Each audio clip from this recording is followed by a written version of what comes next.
Good afternoon, friends. Today we will talk about the most relevant events in the world. The world today.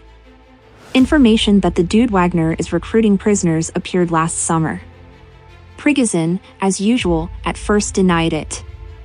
But soon a video with his tour of the colonies of Russia appeared on the web.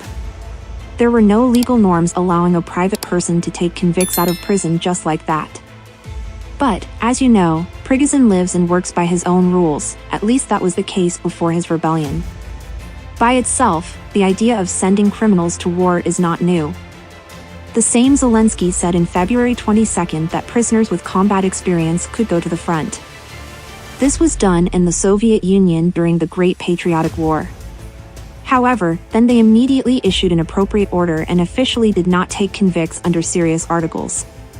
Prigozhin initially acted outside the law and did not take only pedophiles, rapists, and drug addicts.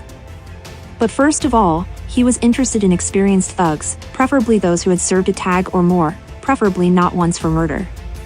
It was not by chance that Prigozhin personally traveled to the colonies and conducted recruitment. After serving almost 10 years in prison, he was well aware of the mentality of convicts and communicated with them.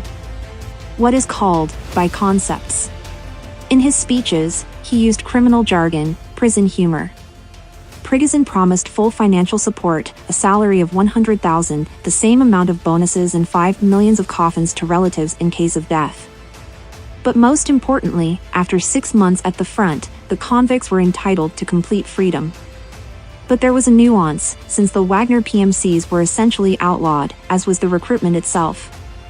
There has developed its own code with its own rules and punishments. Sin number 1 is desertion. Prigozhin called alcohol and drugs the second sin, and looting the third. It is not known for sure whether there were executions in Wagner.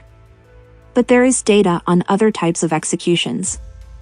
In November last year, a video appeared on Telegram channels with the murder of the former Wagnerian Yevgeny Nuzin.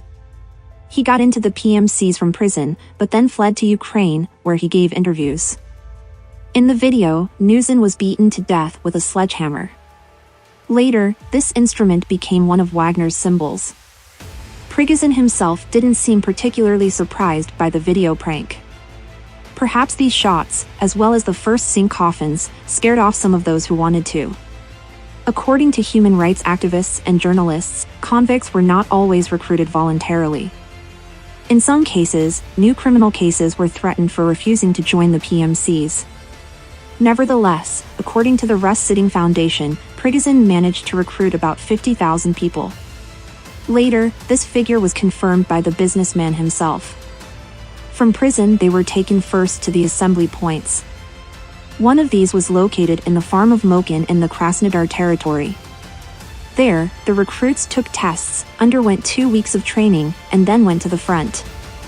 As Prigozhin himself said, 60% of his army consists of stormtroopers. It was they who were recruited in the colony. Former convicts were most often used in the so-called meat assaults, that is, they were massively thrown into the attack. With such tactics, the attackers always suffer huge losses.